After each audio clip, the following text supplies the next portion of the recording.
Ricky owned an orchard in Michigan's Fruit Belt. He grew apple and cherry trees on 50 acres of land adjacent to Lake Michigan. For Ricky, he couldn't think of anywhere better to live in the world. He and his wife ran a small B&B on their land to supplement their income, and their 2 young boys attended a nearby elementary school. At the weekends, Ricky and the boys would go fishing on the lake. They had a small wooden rowing boat with an outboard engine.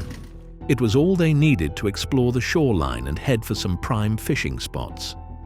The 2 boys, 9-year-old William and 7-year-old Jaden, had been joining their father on fishing trips for as long as they could remember. William caught his first bass when he was just 3. Often Ricky's wife, Sarah, would join them too unless she had guests arriving at the B&B to take care of. They would take a backpack full of snacks and sometimes pull up along the shore to have lunch before heading home again. If the weather was good, there was nothing better than a weekend fishing trip. On one particular day, Ricky and the boys pushed the little boat off from the shore. It glided across the water before Ricky pulled the outboard's cord and the engine revved into life. They had packed their fishing gear, some snacks and water. It was mid-morning and they weren't planning on being out long, just a couple of hours in the sunshine. But something was about to happen, something that they would never forget. When they had motored out a fair distance from the shore, Ricky cut the engine and they began to assemble their fishing rods. It was quiet all around them. The water lapped at the edges of the boat. A drinks flask rocked about gently in the bottom below one of the seats. None of them said a word whilst they threaded their lures and weights onto their lines. Then, steadying themselves, they stood up and took it in turns, casting off into the water. Each of them was lost in their thoughts for the first few minutes as they reeled in the lure, brought the rod up and behind them, and flung it out in front again. Then they began chatting, making bets on who would catch the first fish. But there was a strange sound that competed with the clicking of the fishing reels. It was a splashing nearby. It wasn't the water lapping against the boat, and it wasn't the splash of their lures as they cast them into the water. It was coming from something bigger than that. The 3 of them looked around to see where the noise was coming from. Then William spotted some commotion in the water a few yards away. Ricky lifted a pair of binoculars to his eyes and looked harder. It was a bird flapping about in the lake. He could see that it was struggling, but with what, he didn't know. He started up the engine and slowly steered the boat towards the bird. When they were closer, they could see that it was an enormous bald eagle. Its characteristic white head and yellow beak were a giveaway. Its huge dark brown body and wings were soaking wet as it struggled to keep itself afloat. Ricky didn't know what to do at first. He wanted to pick it up and help it, but the bird's beak was terrifyingly long, sharp, and curved. He had some fishing gloves which he hurriedly put on, but he knew they would unlikely protect him from the eagle's beak and talons. He let the engine tick over, and the momentum of the boat carried them closer to the struggling bird. He told his boys to stand back and took a deep breath before leaning over the side of the boat and grabbing it. It let out a loud screech. Immediately, Ricky wrestled with it, taking it to the bottom of the boat where he half lay on it to stop it from struggling. The power of the eagle was incredible. Ricky just needed to tuck its wings neatly into its sides to stop them from flapping about. He managed to and asked the boys to get a sweater from the bag. They handed it to him and he wrapped it around the eagle. In the warmth and darkness of the sweater, the eagle calmed down.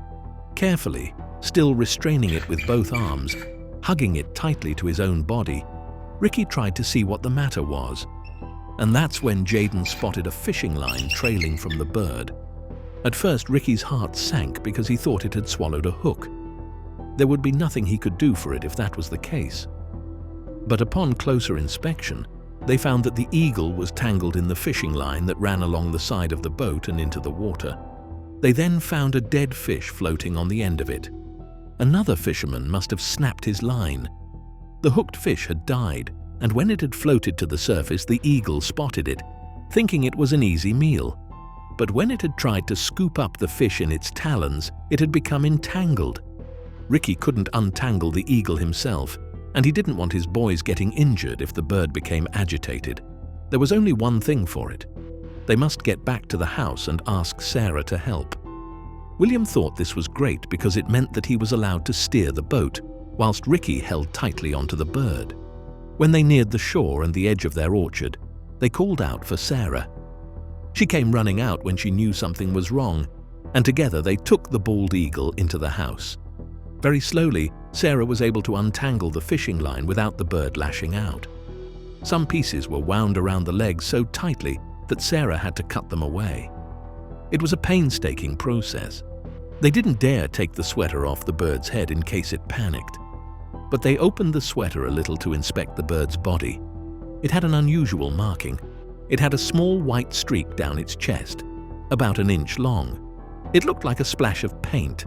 When they had removed all the fishing line, they walked outside to the middle of the garden. Then Ricky held out the eagle, still clutching it with his hands, and carefully Sarah pulled the sweater off its head. The bird glanced around and then, with a mighty flap of its wings, it took off. The power from the wings was palpable.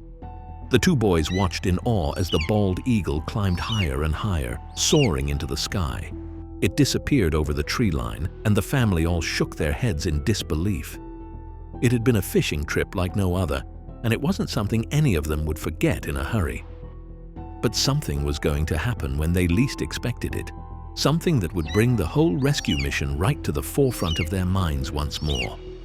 It was 4 years later. William and Jaden were kicking a soccer ball about on the lawn. As Jaden dived for the ball, he noticed something out of the corner of his eye. It was a massive bird perched in one of the trees. He pointed it out to William, and the two of them stopped playing and stood still staring. "It's a bald eagle," said William nonchalantly. But Jaden knew it wasn't just any bald eagle. This was the bald eagle. He raced inside the house to get his parents. When they came out, they joined William, who was still standing on the grass. All 4 of them stood there. When Ricky looked through his binoculars, he saw that Jaden was right. This bald eagle was different from the others. This one had a small white streak down its chest, 1 inch long. The family could hardly believe their eyes. It wasn't uncommon to see bald eagles fishing around Lake Michigan, but before he had even spotted the characteristic white streak, Jaden had a feeling that the bald eagle was different from all the others, and now it was looking down at them. Was it possible that the bird remembered them saving it? Researchers believe that bald eagles have relatively good memories. They follow geographical structures such as mountains and coastlines to navigate and migrate. They also recognize specific features within their territories, such as nest sites and favorite fishing grounds. They have social learning abilities too, meaning they can learn from social interactions with other eagles and life experiences. Maybe the rescued eagle did recognize Ricky and his family after all.